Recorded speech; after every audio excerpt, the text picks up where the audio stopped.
umva n'ikinyabibiri n'ibiki byose umva buri kimwe cyose ugashyira hari ukamuha ijambo nawe akamufataho ijambo bro na wa muniga wambara box inshuro 5 ku cyumweru cyangwa wa mukobwa uhora nta kariso yambaye kubera yuko afite amakariso abiri atari bubashe no kubasha kugura indi kariso ukamufata ukamujyana umuntu uri buhindura ikariso icyumweru cyose ubwo nyine n'urugero ndi kugwa kunanye mba numva ndakayemo ugafata umuntu nyine man from nowhere ukamuha ijambo agatatura umuntu w'inshuti yawe wawe nyamara wari kuba wahamagaye cyangwa wamuhaye message ndagushaka kandi byihutirwa we approach kuko ndakuzi ko mani nubwo bwose uza kuri live karakara ukavuga nabo gatukana whatever ndabizi ko ufite discipline muri wowe ntago ari rimwe ntago ari kabiri nakumvisha uvuga na discipline so I can feel it ko iyo discipline irahari kubera iki niba umuntu ari umuntu wawe wenda atari n'umuntu wawe nawe ndabyumva kubera iki sujya ushaka nimero y'umuntu atari n'uwawe ukamuhamagara ukabanza kumenya amakuru mbere yuko yatangaza noneho bikunaniza icyo umuntu wawe w'inshuti yawe ufite nimero urebera stati muvugana mwavuganye iminota irenze 30 kumuhamagara ukamubwira ati muya cyabriya cyangwa runa ibintu uko bimeze gutya na gutya wansobanurira bimeze gute kuko uri umuntu mukuru ubizi ko tesha ngewe nubwa mbere nyumvisha kuri live iminota miremire ngiye na nubwo buriya ira kamera yingezeho ndavuga pe nk'isanda ariko mu buzima busanzwe abantu bambona tesha ngo warondogoye oya ndamaze nawe dutuka ngiye Godfather niwe turi kuvugana kandi abizi ko ari kunyumva so aho ndi gusoreza rata Godfather kubera iki bikugora kuba wabaza umuntu ukabanza ukamenya ukuri mbere yuko hereza undi muntu utanazi buri nakano we byibuze ubuzi niyo 30% cyangwa 40 ugahereza undi muntu from nowhere utazi na 5% akaza akajya gutatura umuntu ukamuhereza ubwo burenganzira nsubize nubwo wanyuze hirya ukanyura hino ugahita gufata bavuga kuri Muyango kandi Muyango ari hano ntabwo subiza pe kandi aho nanyuze hariho hose urakuze uzukuri nabyumvishe ngena ko mashaka ko abantu babyuka bandika kuri YouTube banyandika y'inkuru ntamenye ubwoko bijya bibacanga nkuko byancanze bagahambira nabyumvishe ariko reka nkubwire ikintu kimwe urumva wambajije ngo I do have a friend ze one is ya ndamufite I have one mfite ngira best friend umwe bro kandi ntabwo ngira bura ngiye kumukubwira uraza gutunga ngira best friend umwe trustinga cyane turi kumwe guess who ari hano ugiye gutunga uzo ari we buri turi kumwe hano urukumva best friend bro hangaha wa Godfather bro n'uyu mutipe ukoresha kino platform cya Godfather it's me ninjye nobody else kangaruke ku kintu kimwe ya niko kuri uko niko kuri ariko nabarigenge mutinya mukavuga ati nyamunsi azamemukira muzi bashobora kuzangamba ndakana mu ntambwe ndende reka ngaruke kuri ntuza ngo uyu nani nsi wagiye uvuga Muyango ntabwo Muyango ntabwo mfite ibintu byinshi navuga kuri Muyango ntabwo mfite ibintu byinshi navuga kuri Muyango bro ntabyo ubwo rishinga oya nta kibazo uraza kwifata uko ubishaka ariko nta bintu byinshi navuga kuri Muyango hano kuko we azi ukuri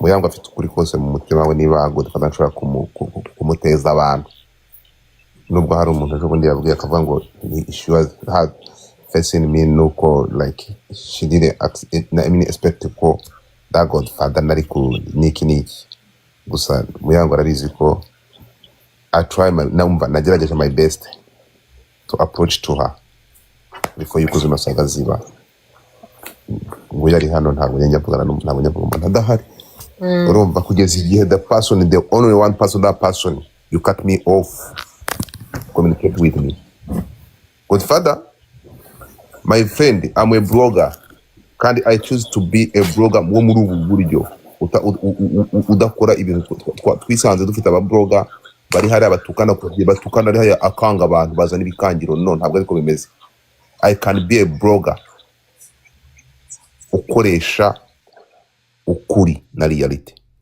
kandi nkabana n'abantu nkavugana n'abantu hano So nta na rimwe rero wowe Tesha uko ubyumva nigeze kuri iyi kese y'uyu mudamu muzanye no. Muyango uburyo yitwayemo muri iyi situation niko yagombaga kwitwara. Urimo kunyumva nk'umuntu wari urimo guca mu byo twe tutazi, uko yitwaye niko yagombaga kwitwara. Anabyumvi uko witwaye niko yagombaga kwitwara, kuko niwe wari wambaye inkweto, niwe wari uzi uburyo zirimo kukurya. Ariko ntabwo ngiye nigeze fata abantu kugira ngo babage Muyango. Ariko nkaba Godfather, I give people the news. I'm a blogger, ngewe ndi nk'umu blogger, ni kuriya nagombaga gutanga amakuru. Turi kumwe mu ariko gutanga nawe amakuru. udahagazeho. Ntabwo genda kankubwira ikintu kimwe, yewe uzagende ntabwo ngende avuga ngo bavuze ngo. Uri kunyumva? Niba ubyibuka live ya mbere nakoze yari iriho Muyango, baraje baravuga nyir'ubwite yari izamukiye atanga verisiyo ye. Uri kunyumva? Ibi bintu bitangira. Ntabwo rero ntabwo Muyango yavuye kuza yahagurutse. Muyango ntabwo ari Muyango afite platform my friend. Turi kumwe? Muyango Mana arayifite noneho ashatse nawe yavuga shu. Usibye ko nge nakubajije wenda mfokasinga kuri Muyango. Nibyo wavuze areka so sure komeza imizo ndabo. So urukuvyo nari gukubwira aho abantu bara my love so ndagusomye ku moko. So Tasha ntabwo Godfather ndi umuntu mubi. Godfather ntabwo ngira ntabwo na singambirira ikibi na gato. Nguwo uzabaza uwo musheri wawe mu bana. Urumva kunyumva? She knows me well, aranzi. DJ shu nago nge mbana na DJ abakibaga bagubundi muri ghetto Kacyiru. urabeshya. Ukuri kw'Imana. Oyazi kasubunda abagabo babiri bari kubana. Abazi igitanda cya DJ ko kwiki niki cya DJ ubundi mwari kubana ntabwo abagabo kandi ntabwo abagabo babiri bari kubana mu nzu ngo bikunde. Tasha ndagufana. Ntabwo aba bashuti bawe nge nigeze ndaguha urugero. Ngiye gukoreza urugero kuri ntuza kuri urabona uyu mujene bita Titi Brown. Titi Brown bamufunze imyaka 2, iminsi 30 yafunzwe mu myaka 2. Abantu barasakuza Free Titi Brown, ndavuga nti mureka amarangamutima. Titi Brown mureka amategeko akora ibye, nibasanga arakoze ibyaha itegeko rizamukande, nibasanga ari umwere Titi Brown azagaruke muri rubanda, tumufashe twongere tumufashe yestare, tumusabira ubutabera bw'iyo myaka 2 yafungiwe ubusa. Abantu baravuga ngo ndi kubambisha Titi Brown. Ibyo navugaga niko byagenze. Titi Brown yavuye muri gereza ninjye muntu wamushakiye ubufasha. Urimo kunyumva? Now he's my friend. Ntabwo ngiye nzi kurya imboga. Jihad hana abantu bari kuza bakavuga ngo nkwe. No. Ndavuga nti ntabwo ngiye simbyifuza. Kwifuriza gereza we rwose yaba ntacyo mfata. Ntabwo nifuza gufungwa kwa Jihad no mu kazi gifite live. Nkavuga nti ntimwifuriza umuntu gufungwa. Jihad I wish ko yafungurwa akagaruka mu buzima busanzwe. Siko bimeze? Nicyo nakora kugira ngo afungurwe nagikora. Ariko nkavuga niba afite ibyaha 6 bari kumushinja, niba asanga ibyo byaha yarabikoze bamufunge agenda hanwe. Itegeko ryashiriho umunyarwanda kugira ngo ridushyire ku murongo. So ntabwo ngero nzi gupetana ngo nyuri ruhande n'imbi ndyarya. Oya, niyo mpamvu wabonye abantu bashatse kwataka Lilipupe bavuga ko amushakiye abanyamategeko. Nafashe uruhande rwa Lilipupe nkavuga ati muri kuyi mubyeyi mabera abanye ko namwe mugende afite amahirwe ko ari umuntu ushaka no kumushakira umunyamategeko. Nuko yabanye nawe neza no kumuvuga abanye nabona. Abantu ba hano nabo bararakaye. Urimo kunyumva? So ngiyewe ntabwo rero byafata sayi. Icyo nashaka kubwira nuko shu nyine ngewe ibyo ubukora ndabyumva ndanabiha respect kubera ko either bishobora kugwa ku kuri cyangwa se bikagwa no ku kinyoma. Nkuko no mu rukiko umuntu ashaka kuburanira umuntu ntibigende neza kandi uwo muntu arengana bikazamenyekana nyuma. Urabiswe ibyo bintu bibaho cyane sibyo? So icyo ngiye nashaka kubwira azin nkakuriya wenda uzamura abantu bakavuga ni nabyo ntacyo bitwaye nyine. Sometimes nyine ubwo nabo baba birekuye baruhutse whatever.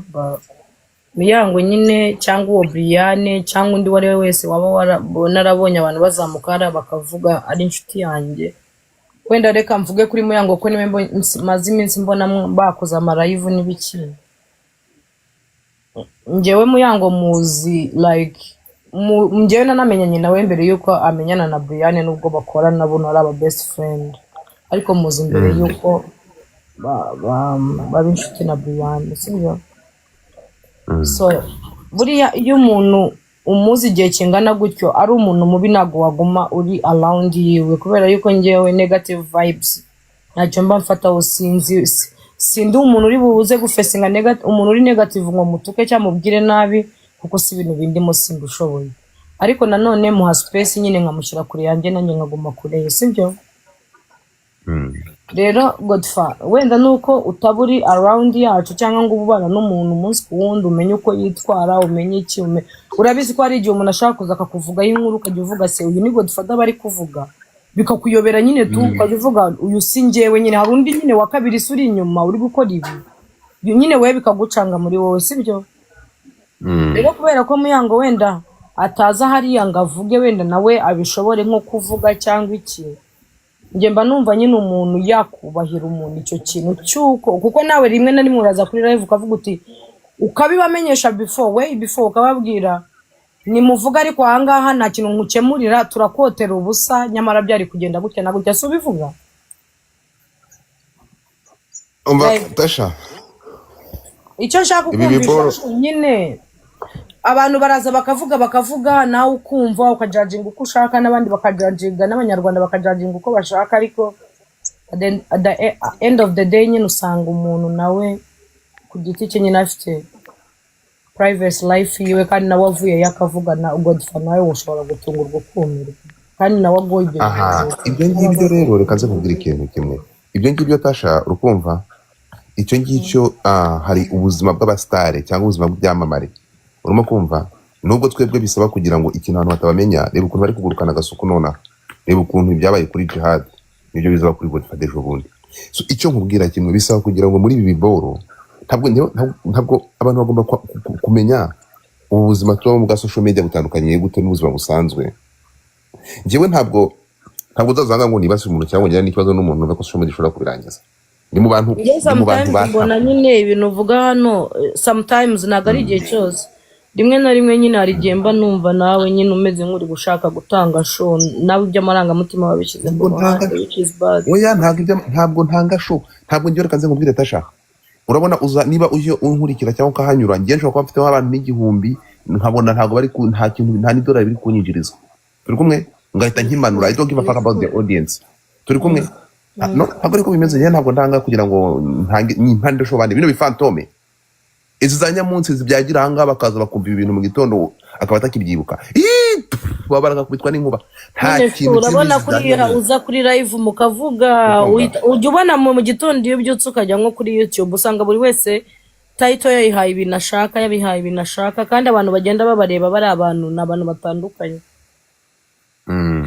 Niyo mpamvu ushobora gusanga muri comment za DJ Brian Vogue ziri positive wagera muri comment zindi channel ugasanga ziri negative wagera nko mu macana atanu ugasanga byose biri positive ariko ugasanga ari nka channel imwe zabaye negative kandi buriya comment Godfa nyuma y'igihe cyose nizo zitwabiza ziratubabaza umuntu ashaka kuzakigira nabi ariko comment kenshi nyine usanga umunyarwanda aba yagukritisa uko ashaka nyine ukabivuga ntabwo jewe urumva nko munsi ntabamo ngiye sinjya soma comment I swear to God ntabwo nyasoma comment kuko reka nkubwiza ukuri urabona aba bantu mwe muzi ko abantu bavuga abo bantu buriya aba bantu bandika ama comment nimujye mujya gusoma ama comment urukumva I have no time for those aba bantu kureba hano suru kureba abandi ngo abashu uretse riri pupe n'abandi bantu batarenze bane n'ibande bantu bari nyuma ya Jihad abenshi muri bo ngwirire muri comment yarakabije nagenda afungwe nyagupfa mukanya twakoze challenge ya Jihad afungwe cyangwa afungurwe nari nafashe sadio kwangwa afungurwe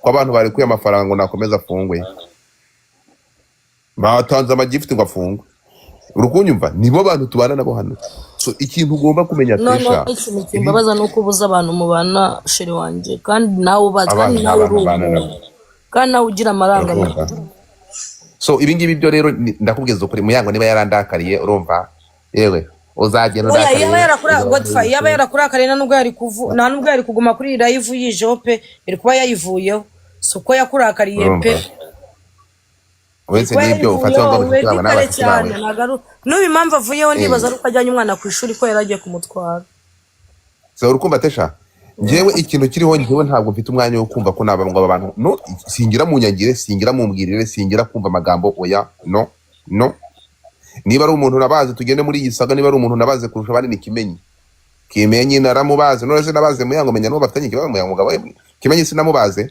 Kimenyi iyo wabaze Kimenyi wowe wabaze Muyango iyo wabaze Muyango wowe wabaze Kimenyi shu erega byose bari kimwe bana n'abantu bamwe shu iyo mvuze uretse gato iyo mvuze ngo kubaga ntabwo kwanza nirija muri Muyango mwirirwa muha divorce nta muntu araza ngo yereke murabizi mwese asezerana ku murenge murabiza akora ubukwe nta muntu araza ngo yereke certificate yuko yatandukanye n'umuntu yamuhaye divorce nta muntu araza ngo nta n'umuntu urakuzanira icyangombwa cyuko umuntu ngo yahawe abantu bakoze divorce igihe cyose abantu bari kuri no live niba bataranabibonye igihe kinini Kimenyi na Muyango tuba turi kumwaza kumufata aje kumpereza uko urongera ko mutwa turabanda kubaroka ko bavuga ko ari umuhost ukora amafaranga menshi n'ubwo ejo bundi bakwibije ejo bundi ntabwo naje uretse gato reka senda ko ejo bundi uretse gato kwanza nakora ubuvugizi Muyango ejo bundi sinje nandi gukora nari ngo Muyango kubera iki bamuhamagaye ngo niwe muhost w'umwaka barangiza bakakimuri manganya sinazanye karagabo kafite akadakabyimbye nko mu buhaza amaraso nkakubaza kuki muri indi manganya ko mwahamagaye izina rya Muyango mwarangiza mukajya se muhungu sinabivuze ntibaje no bakarya indimi bagakanja amanwa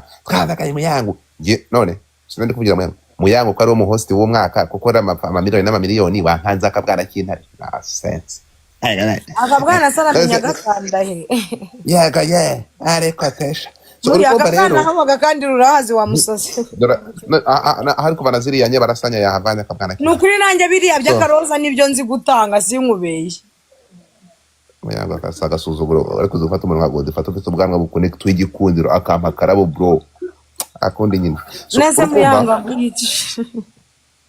urukunyumva tesha wallahi ntabwo ukuntu abantu bagomba kumenya Godfather I love you genda we go love yourself no sense kirevert muri cyane ishobora kunkanda urankunda ubwo rukundo rwanyu twararumenye so shushu Tasha we nta muntu nanga urimo kunyumva uzabaze uwo mujene uzabaze ura mushuti wawe urukunyumva aba uzabaze ba Brian urukumva abo n'abantu okay ngiye mfite kumbana n'abantu Godfather I trust nobody nta muntu numwe especially muri izi media I trust nobody niyo mpamvu reba nigengesera murambize mpora mechanisme defense yo kurwana n'uwari we wese nabyumvisha abantu mwizera Godfather ko mwe ntacyo baba bafata nababwiye ahangaho kugira ngo munkunde muzantinye nta nshuti nkeneye muri mwe uku niko kuri I know those people nabangaba ntabo niyo mpamvu uzagende na restaurant na Bruce none abagore barakwizera niba baroga cyangwa shawura roga ntabwo ari ukubaroga ngiye mvugisha ukuri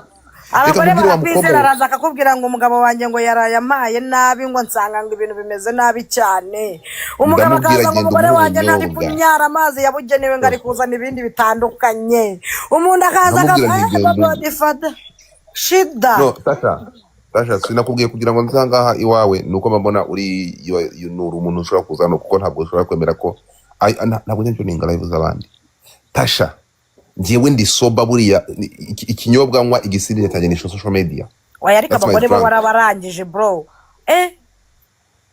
akomva abagore barangiza ahubwo niwe mwana w'abagore nukajya wirushya ku bandi Tesha ngiwe ndi umunyakuri niyo mpamvu uzasanga nesuranye na Debeni mu gitondo nimugora nkesura na Coach Gaere ngiyewe icyo mba mvuga nuko ndi kuvuga ukuri nibyo ndi kukubwira Muyango ntagashobora kundakarira kuko azi ukuri ntagashobora kundakarira aramutse ndakariye ashobora kuvuga ati kubera iki Godfather nk'inshuti yanjye ashobora gutanga platform kora nk'uko kubivuga ariko akavuga ati the guy is right ni umunyakuri ntabwo ngiyewe nzi mu nyangire Tasha umuntu ashobora kuza hano hari umujene waje ampereza $500 by'amadolari arayampango avuga ati akira dore namwambitse impeta bla bla bla uyu muntu yarampamaye yaramubwiye fata $500 ndakubwiza ukuri nafashe $500 yamusubiza namubwira ntabwo ngira harabi ku muntu ntabwo ngiye ndi brand yo gusenya imitima y'abandi that is Godfather unyumve neza cyane hano umuntu araza ndaguha urugero hano abantu babizi umuntu araza hano hari umuntu wari umaze kunkandaho yaramaze kunkandaho ama gift afite agaciro k'ibihumbi 17 by'amadolari ni miliyoni hafi 20 na ayo sabaho man ndi kubikubwira ni ibintu nzana nkabyereka abanyarwanda narayafashe ndamufata araza aravuga ati mwese murimbwa kuri pano nahise mu mano ndamuboroka n'uyu munsi you cannot buy me ntabwo ngiye ngurugwa uno kunyumva Tasha ntabwo ngurugwa niyo mpamvu usanga nta muntu naresurana nawe ntabwo njye ngendera mu kavuyo, ntabwo ngende mugirira mu nyangire. Nicyo kintu ntajya nkora. Icyo nkora Godfather rero uvuge wowe ngewe bitewe n'ukuntu nkwikundira reka nkurabure. akoshye kobwa yanjye. Ngewe bitewe n'ukuntu nkwikundira nanjye mba numva nta kibi mba nkutekerezaho nyine usibye kundakaza bya hato na hato kubera yuko n'ubundi watumye waje ukabaga abantu banjye. Ariko shu umunyarwanda ntacyo agufataho uri kumva, ntacyo amfataho nta n'undi muntu afite icyo afata. Nk'ubu wowe Godfather bakuzanye hano bakagushyira muri stade hariya muri arena bakavuga ngo abantu bashaka gutera twese bakadushyira mutere Godfather amabuye, amaso twayaturumbuza, ayo maso yawe manini ngo n'iminwa myiza ngo iki n'iki twakumenagura. So icyo nshaka kukumvisha shu abari abaza bakandika muri comment nabara uzamura bakabaga, ntago ari uko nabo baba bavuga ngo Godfather ngatugiriye neza, ngo Godfather ngatumye tuvugisha ukuri. Ego network zakibagaba mugenzi we twegeranye nkamushyigikira kandi ari kumubeshyera. So icyo nkubwira rero papa wanjye, daddy, uncle, muyomba, onkire, nyumva nanjye nkumve. Tasha got you big man. So umva ikintu kiriho ibyo ngibyo bisobanukiwe cyane, urumva ibyo bisobanukiwe cyane n'abantu ndabazi. Abantu ndabazi Tasha, abantu ndabazi nibo babwira ngo hano ni uzarebe ikintu kuri TikTok ahubwo amugari ni showbiz, ahubwo njye bya showbiz simbimenyereye biramukora rero njye biranyabiza umutima wanjye urambangamira kuko njye umbeshye namara nka kabiri ntagijyo like nago ndabimenyera kuko rega njye staye vuba Godfather nta n'umwaka ndamara mwibi bintu byanyu. Niyo mpamvu ubona ntacyo mfataho cyane, uzaza nkakora ibyo ngomba gukora nkavaho nkigendera kwiriya kamera. Iriya kamera ubundi iyo bayicanye bavuze ngo Tesha mutwike shyiraho essence kongora, ariko iyo bayikuyeho ya shida. So shushu umva ikintu kirero God avuga ibyo yumvishe, kumvisha induru ibirenge kakubitwe n'inkuba. Abanyarwanda kazi ndabibutsa ko mu tegeko ibintu dare nk'ibi ngibi ibi birahanga nturi kureba hano bashobora kujyana nawe. Abantu bahangamize nk'ibimashini no kuvuga ngo Godfather yavuze batwara n'ibyo ngibyo, Tesha yaza akavuga bakajyana nabo n'ibirobo.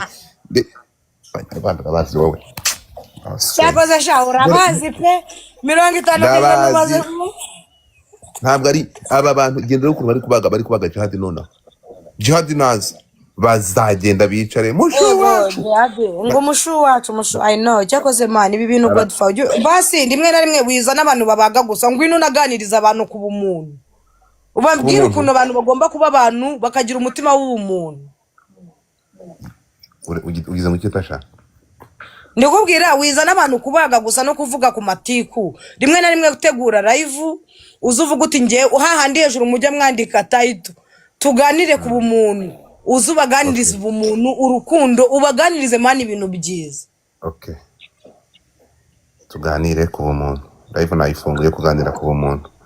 Nukuri mani kuganira ku bumuntu title ngiye kuyita tuganire ku bumuntu. Na muntu ufite ubumuntu mani uza urumva Jihad abaye ari hanze ni bo waza ukabaga kuko urabizi ko ari hanze n'ubundi nawe ameze neza, ariko umuntu bamutaye mabosu kandi abantu benshi hano turi hano nta muntu utarafungwa aho ribe iryo rimwe cyangwa kabiri. Murabizi ko byonyine umunsi umwe muri gereza ijoro ntiryira. So aho kugira ngo uze wenda kuko n'ubundi n'abantu baba bafashe umuntu baranareba ama comment mani baba basoma yasanze muri kuvuga cinkoni zamba niba yari nayo mezi 5 bamuhabiri sibyo Godfather cyayavuye byarayivu nabyo nzi yavuyeho bimeze bite